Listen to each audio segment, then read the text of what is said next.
तो नमस्कार दोस्तों, इस वीडियो में हम लोग जनरल साइंस के जो इम्पोर्टेंट क्वेश्चंस हैं, कम से कम हम 40 क्वेश्चन इसमें देखेंगे। तो पहला क्वेश्चन है हमारा, the charge on positron is equal to the charge on. मतलब पॉजिट्रॉन पे जो चार्ज होता है वो किसके बराबर होता है, मतलब किसके ऊपर जो चार्ज रहता है उसके बराबर रहता है। इसके ऑप्शन है प्रोटॉन, इलेक्ट्रॉन, अल्फा पार्टिकल या न्यूट्रॉन। तो इसका करेक्ट आंसर हो जाएगा प्रोटॉन, क्योंकि प्रोटॉन और पॉजिट्रॉन जो है उन दोनों पे सेम चार्ज रहता है। अगला क्वेश्चन है हमारा, the absolute value of charge on electron was determined by.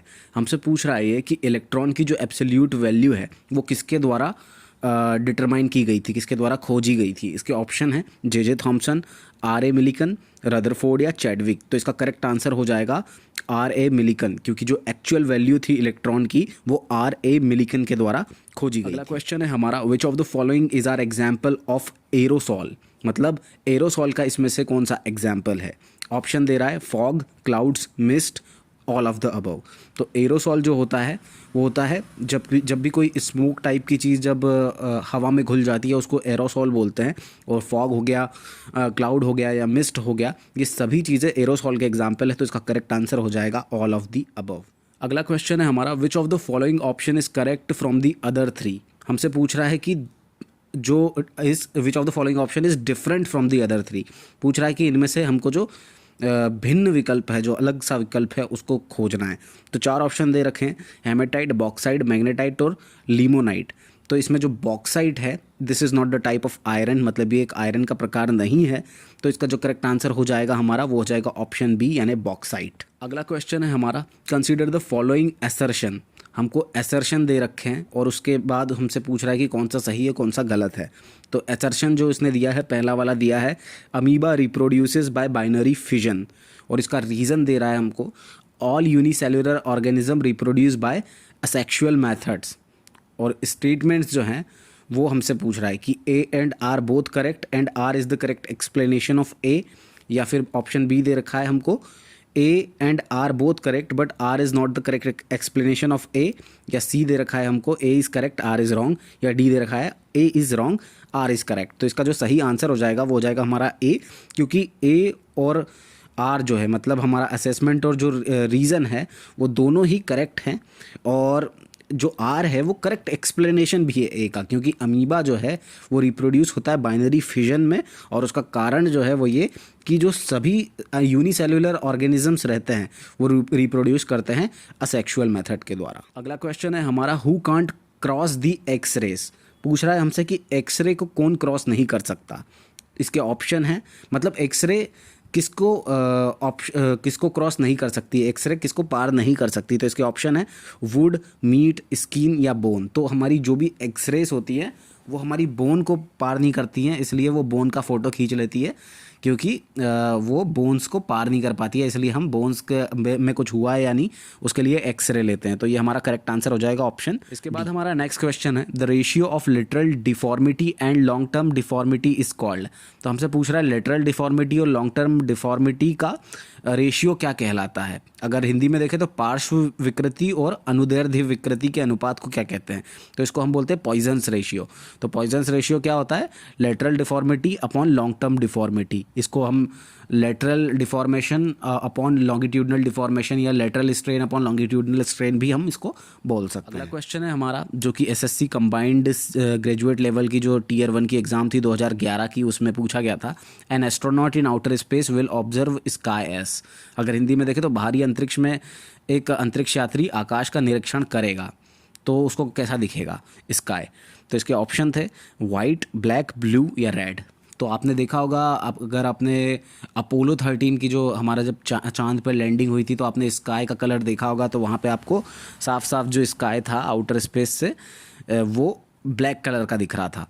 तो आई होप आपने उस टाइप का वीडियो कोई देखा होगा जब अंतरिक्ष यात्री यान में रहते हैं, अंतरिक्ष यान में, और वहाँ से वो स्काई दिखता है उनको, तो वो ब्लैक कलर का दिखता है। तो इसका करेक्ट आंसर जो है वो हो जाएगा हमारा ब्लैक। अगला क्वेश्चन है हमारा, who invented vaccination for small pox. मतलब स्मॉल पॉक्स के लिए टीकाकरण का आविष्कार किसने किया था। तो स्मॉल पॉक्स के लिए जो टीकाकरण का आविष्कार किया था उन साइंटिस्ट का नाम था एडवर्ड जेनर। तो इसका करेक्ट आंसर हो जाएगा हमारा एडवर्ड जेनर, और ये एसएससी सीजीएल एग्जाम 2014 में पूछा गया था ये क्वेश्चन। अगला क्वेश्चन है हमारा, who invented invented the video tape, मतलब वीडियो टेप किसने खोजा, इसका आविष्कार किसने किया है। तो एसएससी सीएचएसएल का क्वेश्चन था, 2012 में पूछा गया था। इसका करेक्ट आंसर जो है वो है चार्ल्स गिन्सबर्ग। तो इसका करेक्ट आंसर हो जाएगा हमारा Charles Ginsburg founded the video. अगला क्वेश्चन है हमारा, data information is stored in computer as, मतलब कंप्यूटर में जो डेटा होता है, सूचना होती है, वो किस प्रकार स्टोर किया जाता है। तो वो फाइल्स के रूप में उसको स्टोर करते हैं। तो हमारा करेक्ट आंसर हो जाएगा फाइल्स। इसके ऑप्शंस भी है, फाइल्स, डायरेक्टरीज, फ्लॉपीज या मैटर। तो उसको हम किसके रूप में अगर किस प्रकार से इसको स्टोर करते हैं, अगर ये पूछ रहा है तो वो हो जाएगा हमारा करेक्ट आंसर इसका फाइल्स यानी ऑप्शन। अगला क्वेश्चन है हमारा, with reference to desert plants the leaf like structure in a cactus plant is its. अगर हिंदी में देखें तो मरुस्थलीय पौधे जो होते हैं उनके संदर्भ में अगर बात करें तो कैक्टस के पौधे में पत्ती जैसी संरचना क्या होती है। तो वो जो कैक्टस का पौधा होता है उसमें जो पत्ती जैसी संरचना आपको दिखती है, आप अगर कैक्टस देखेंगे तो वो जो पत्ती जैसी संरचना होती है वो स्टेम होती है उसकी। तो इसका जो करेक्ट आंसर हो जाएगा वो हो जाएगा ऑप्शन बी यानी स्टेम। तो स्टेम मतलब होता है हमारा तना होता है, आई गेस। तो तना जो होता है वो स्टेम होता है।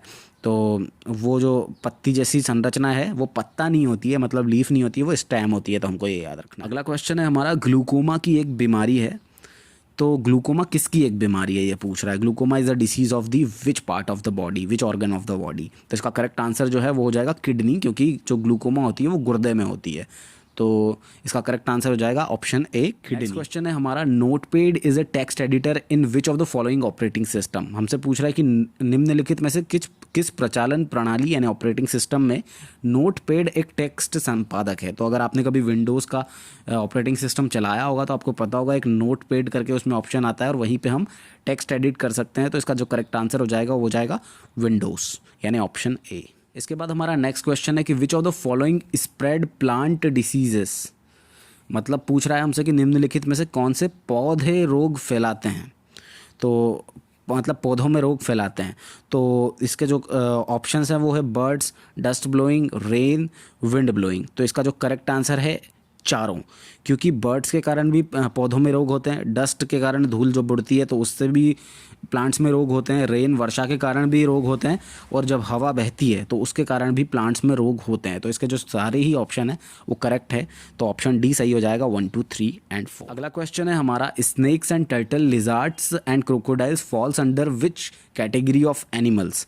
तो हमसे पूछ रहा है कि जो सांप होते हैं, कछुआ होता है, छिपकली होती है, मगरमच्छ होता है, इस टाइप के जो जंतु होते हैं वो किस श्रेणी में आते हैं। इसके ऑप्शन है पीसेस, एम्फीबियन, रेप्टिलियन और एव्स। तो मतलब मत्स्य के उसमें आएंगे, मछलियों वगैरह में, जल स्थलचर में आएंगे, या सरीसृप में आएंगे जो रेंगते हैं, या पक्षी के रूप में आते हैं। तो इसका जो करेक्ट आंसर हो जाएगा वो हमारा हो जाएगा रेप्टिलियन यानी सरीसृप। तो आई होप इसमें तो ज़्यादा कन्फ्यूजन होगा भी नहीं आपको। तो इसका करेक्ट आंसर हो जाएगा हमारा ऑप्शन। इसके बाद हमारा नेक्स्ट क्वेश्चन है, in which of the following part of the cell does the pyruvic acid is broken down into carbon dioxide, water and energy. हमसे पूछ रहा है कि निम्नलिखित में से किस कोशिका अंग में पायरुविक अम्ल टूटकर कार्बन डाइऑक्साइड, जल तथा ऊर्जा में परिवर्तित हो जाता है। तो इसका करेक्ट आंसर जो हो जाएगा वो हो जाएगा माइटोकॉन्ड्रिया, क्योंकि माइटोकॉन्ड्रिया एक ऐसी सेल है, ऐसा कोशिका अंग है, सेल पार्ट है, जिसमें पायरुविक एसिड जो रहता है वो टूट के कार्बन डाइऑक्साइड, जल और ऊर्जा में परिवर्तित हो जाता है। तो इसका करेक्ट आंसर हो जाएगा ऑप्शन सी माइटोकॉन्ड्रिया। बाद हमारा नेक्स्ट क्वेश्चन है कि the first formed primary xylem elements are called.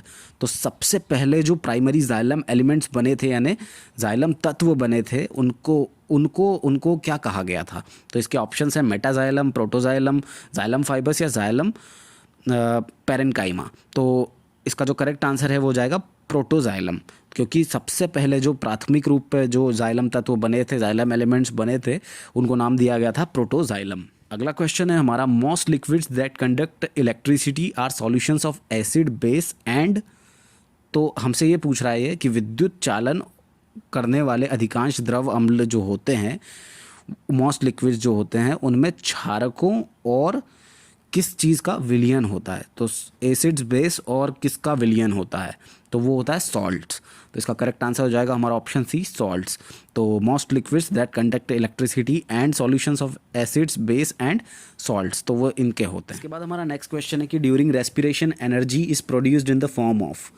हमसे पूछ रहा है कि श्वसन जब हम करते हैं, सांस लेते हैं, तो उसके दौरान ऊर्जा का उत्पादन किस रूप में होता है। तो उसके दौरान जो ऊर्जा का उत्पादन होता है वो होता है एटीपी के रूप में। तो इसका करेक्ट आंसर हो जाएगा ऑप्शन बी, एटीपी। इसके बाद हमारा नेक्स्ट क्वेश्चन है कि ओजोन परत का सबसे अधिक हानि किसको पहुंचाता है। ओजोन परत जो है वो, ओजोन परत को सबसे अधिक हानि कौन पहुंचाता है। तो इंग्लिश में देखें तो what causes the most damage to the ozone layer. इसके ऑप्शन है H2O, CO, CO2 या CFC यानी क्लोरोफ्लोरोकार्बन। तो इसका जो करेक्ट आंसर है, ओजोन परत को हानि तो ये सभी पहुंचाते हैं, लेकिन जो सबसे ज़्यादा हानि पहुंचाता है वो पहुंचाता है हमारा CFC यानी क्लोरोफ्लोरोकार्बन। इसके बाद हमारा नेक्स्ट क्वेश्चन है कि चाय पेड़ के किस भाग से प्राप्त की जाती है, यानी T is obtained from which part of the tree. तो इसका करेक्ट आंसर जो है वो है पत्ती, क्योंकि चाय की जो पत्ती रहती है उसको हम उबाल के पीते हैं। तो करेक्ट आंसर इसका ऑब्वियसली पत्ती हो जाएगा, यानी लीफ से हम जो टी होती है उसको ऑब्टेन करते हैं। तो इसका करेक्ट आंसर हो जाएगा ऑप्शन सी। अगला क्वेश्चन है हमारा, किसी वाहन पश्च दर्पण के रूप में किसका प्रयोग किया जाता है, यानी which vehicle is used as a rear mirror. तो रियर मिरर के तौर पे हम किसका यूज़ करते हैं। तो उसका करेक्ट आंसर हो जाएगा हमारा उत्तल दर्पण, यानी कि अगर which vehicle is used as a rear mirror, मतलब व्हीकल में हम क्या यूज़ करते हैं, तो कॉन्वेक्स मिरर यूज़ करते हैं। तो करेक्ट आंसर हो जाएगा हमारा ऑप्शन बी। इसके बाद हमारा नेक्स्ट क्वेश्चन है, सोल्डर टाका किसका मिश्रण होता है, यानी सोल्डर जो स्टिच होती है वो किसका मिक्सचर होता है। तो वो होता है टिन और लेड का। तो इसका करेक्ट आंसर हो जाएगा ऑप्शन ए, यानी टिन एंड लेड। तो जो भी सोल्डर लगता है, जो भी इलेक्ट्रिकल अप्लायंसेस आपने देखे होंगे तो उसमें सोल्डर लगाया जाता है। तो सोल्डर का जो टाका रहता है वो टिन और लेड से बना हुआ रहता है। तो इसका करेक्ट आंसर हो जाएगा हमारा option A, tin and lead. Question है हमारा, dash is a group of chemicals that influence cell division and shoot formation. अगर हिंदी में देखें तो क्या है ऐसी चीज़ जो रसायनों का एक समूह है जो कोशिका विभाजन और पौधे के गठन को प्रभावित करता है। तो जो साइटोकिनिन्स होते हैं या साइटोकाइनाइंस इनको बोलेंगे, साइटोकाइनाइंस जो होते हैं वो एक ऐसा ग्रुप ऑफ केमिकल्स होता है जो कि सेल डिवीजन यानी कोशिका विभाजन और शूट फॉर्मेशन यानी पौधे के गठन को प्रभावित करता है। तो इसका करेक्ट आंसर जो हो जाएगा साइटोकाइनाइंस। और जो गिब्रेलिन्स, डोमिन्स और ऑक्सिन्स होते हैं ये सेल डिवीजन और शूट फॉर्मेशन को नहीं प्रभावित करते हैं ज़्यादा, जितना कि साइटोकाइनाइंस करते हैं। अगला क्वेश्चन है हमारा, who among the following is credited with starting the work on plant tissue culture. अगर हिंदी में देखें तो निम्नलिखित में से किसने पादक ऊतक संवर्धन का कार्य आरंभ किया था। इसके ऑप्शंस है P Maheshwari, FC steward, PR white या हैबरलैंड। तो इसका करेक्ट आंसर जो है वो है हैबरलैंड। तो ऑप्शन डी जो है वो करेक्ट हो जाएगा, क्योंकि हैबरलैंड जो थे उन्होंने पादक ऊतक संवर्धन पे कार्य आरंभ किया था। He was the one who is credited with starting the work on the plant tissue culture. अगला क्वेश्चन है हमारा, which of the following is not connective tissue. हमसे पूछ रहा है कि कौन सा संयोजक ऊतक नहीं है। तो इसके ऑप्शन है कार्टिलेज, बोन, ब्लड या स्केलेटल मसल, यानी उपास्थि, अस्थि, रक्त या कंकाल पेशी। तो इसका करेक्ट आंसर जो हो जाएगा वो हो जाएगा स्केलेटल मसल यानी कंकाल पेशी, क्योंकि कंकाल पेशी जो है ये संयोजक ऊतक यानी कनेक्टिव टिश्यू नहीं है। अगला क्वेश्चन है हमारा, which of the following is dominant autosomal disorder, यानी निम्नलिखित में से क्या आलिंग सूत्रीय अव्यवस्था यानी डोमिनेंट ऑटोसोमल डिसऑर्डर है। तो हमको इसमें से बताना है कि डोमिनेंट ऑटोसोमल यानी आलिंग सूत्रीय अव्यवस्था क्या कौन सा है। तो इसके जो ऑप्शंस है वो है सिस्टिक फिब्रोसिस या एल्बिनिज्म या फेनाइलेक्टोट्यूनिरिया या अल्जाइमर्स डिसीज़। तो अल्जाइमर डिसीज़ जो है ये एक डोमिनेंट ऑटोसोमल डिसऑर्डर होता है, यानी कि आलिंग सूत्रीय अव्यवस्था होती है। तो इसका करेक्ट आंसर जो हो जाएगा अल्जाइमर डिसीज़ होता है। अल्जाइमर डिसीज़ में मेनली होता है कि आपकी याददाश्त जाने लगती है। अक्सर ये एज के साथ होता है, बूढ़े लोगों में ज़्यादा होता है। अगला क्वेश्चन है हमारा, people who drink water from handpump are likely to suffer from all of the following diseases except. मतलब हमको ऑप्शन में उसने दे रखा है कि अगर आप हैंडपम्प से पानी पीते हो तो आपको ये सारी बीमारी हो जाएगी, और ऐसी कौन सी बीमारी है जो नहीं होगी। तो हमको जो नहीं होगी उसको सिलेक्ट करना है, वो हमारा करेक्ट ऑप्शन होगा। अगर हम हिंदी में देखें तो हैंडपम्प से पानी पीने वाले लोगों को किसको छोड़कर अन्य सभी बीमारियां हो सकती है। तो कोलेरा हैंडपम्प से पानी पीने वालों को हैजा फैल सकता है, जॉइंडिस फैल सकता है, फ्लोरोसिस फैल सकता है, लेकिन जो टाइफाइड है, टाइफाइड एक ऐसी बीमारी है जो हैंडपम्प के पानी पीने के कारण नहीं होगी। तो इसका करेक्ट आंसर जो हो जाएगा हमारा हो जाएगा ऑप्शन बी। इसके बाद हमारा नेक्स्ट क्वेश्चन है कि which of the following is used to make periscope, यानी निम्न में से किसका पेरिस्कोप बनाने के लिए उपयोग किया जाता है? तो पेरिस्कोप जब भी हमको बनाना है तो प्लेन मिरर उठाएंगे हम, तो हमारा जो करेक्ट आंसर हो जाएगा वो हो जाएगा प्लेन मिरर। तो पेरिस्कोप बनाने में प्लेन मिरर का उपयोग होता है, हमको याद रखना पड़ेगा, और इसका करेक्ट आंसर हो जाएगा ऑप्शन। अगला क्वेश्चन है हमारा कि which is the scientific study of serum and other bodily fluids. What is the study of serum and bodily fluids, यानी सीरम और अन्य शारीरिक द्रव्यों का वैज्ञानिक अध्ययन क्या कहलाता है? तो इसका करेक्ट आंसर जो हो जाएगा वो हो जाएगा सीरोलॉजी, क्योंकि नाम में सीरम आ रहा है, तो सीरोलॉजी जो होता है वो सीरम और बॉडीली फ्लूइड्स को स्टडी करने वाली साइंटिफिक स्टडी को हम कहते हैं। हेमेटोलॉजी ऑब्वियसली हम खून से रिलेटेड जो भी होती है हमको बीमारी, उसको बोलते हैं। तो जो करेक्ट आंसर हो जाएगा हमारा हो जाएगा सेरोलॉजी, तो इसका करेक्ट ऑप्शन हो जाएगा ऑप्शन। अगला क्वेश्चन है हमसे, उसमें पूछ रहा है वो सीमेंट को किसने इन्वेंट किया, यानी हु इन्वेंटेड सीमेंट, यानी सीमेंट की खोज किसने की है? तो सीमेंट की खोज करने वाले जो वैज्ञानिक थे उनका नाम था सी, ऑप्शन जो है हमारा करेक्ट हो जाएगा जोसेफ एस्फर्डीन जो है उनका नाम था। तो जोसेफ एस्फर्डीन हमारा ऑप्शन सी है, तो वो करेक्ट हो जाएगा। तो क्योंकि जोसेफ एस्फर्डीन ऐसे व्यक्ति थे जिन्होंने सीमेंट की खोज की थी। अगला प्रश्न है हमारा, ध्वनि की गति किस पदार्थ में सबसे अधिक होती है, यानी speed of the sound is highest in which material. यानी हमसे पूछ रहा है कि जो ध्वनि की गति होती है वो किस में सबसे ज़्यादा, जो भी ऑप्शन दिए हैं उसके हिसाब से किस में सबसे ज़्यादा होती है? तो ऑप्शन जो है हमारे एल्यूमिनियम, ग्लास, कॉपर या गोल्ड है। तो जो करेक्ट आंसर हो जाएगा वो हो जाएगा हमारा एल्यूमिनियम, क्योंकि एल्यूमिनियम में ध्वनि की गति सबसे अधिक होगी।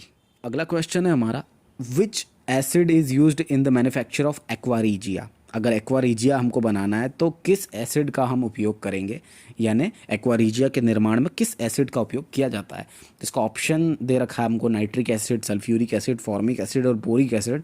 तो बच्चा जानता है कि जब भी हमको एक्वारीजिया बनाना है तो नाइट्रिक एसिड का हम उसमें उपयोग करेंगे। तो इसका करेक्ट आंसर हो जाएगा option A, nitric acid. Question है हमारा, which of the following remains in a solid state eight normal temperature, यानी नॉर्मल टेम्परेचर पे ऐसी कौन सी चीज़ है, ऑप्शन में से हमको सही बताना है, जो कि सॉलिड स्टेट में रिमेन रहती है, सॉलिड स्टेट में बनी रहती है नॉर्मल टेम्परेचर पे। यानी अगर हिंदी में देखें तो निम्नलिखित में से कौन सा सामान्य तापमान पर ठोस अवस्था में रहता है? इसके ऑप्शन है क्लोरीन, ब्रोमीन, आयोडीन या फ्लोरीन। तो नॉर्मल टेम्परेचर पे जो है हमारी आयोडीन, जो हमारा जो आयोडीन होता है वो ठोस अवस्था में बना रहता है, यानी सॉलिड स्टेट में बना रहता है। तो इसका करेक्ट आंसर जो हो जाएगा वो हो जाएगा हमारा आयोडीन, यानी ऑप्शन सी। अगला क्वेश्चन है हमारा, which of the following scientist discovered the electron in 1897, यानी किसने, ऐसा कौन सा वैज्ञानिक है जिसने 1997 में इलेक्ट्रॉन की खोज की थी? तो इलेक्ट्रॉन की खोज जो की थी वो साहब जे थॉमसन जी ने की थी। तो हमारा करेक्ट आंसर जो हो जाएगा वो हो जाएगा ऑप्शन सी, यानी जे थॉमसन। अगला क्वेश्चन है हमारा, which of the following vitamins contains cobalt, यानी कौन से विटामिन में कोबाल्ट होता है? तो इसका जो करेक्ट आंसर है वो हो जाएगा विटामिन B12, यानी विटामिन B12 जो होता है उसके अंदर कोबाल्ट होता है। तो हमारा जो करेक्ट आंसर हो जाएगा विटामिन B12, ऑप्शन बी। अगला क्वेश्चन है हमारा, अ group of archaebacteria is used in the production of, यानी आर्कीबैक्टीरिया का समूह किसके उत्पादन में उपयोग किया जाता है? तो जब भी हमको इथेन का उत्पादन करना होता है तो आर्कीबैक्टीरिया जो है उसका, उस समूह के जो बैक्टीरियाज होते हैं उनका हम उपयोग करते हैं। तो इथेन जो है इसका करेक्ट आंसर हो जाने वाला है, ऑप्शन ए जो है हमारा करेक्ट ऑप्शन होगा। तो हमको याद रखना है कि जब भी इथेन का फॉर्मेशन करना है, प्रोडक्शन करना है, तो हम किस बैक्टीरिया का यूज़ करेंगे? आर्कीबैक्टीरिया का यूज़ करेंगे।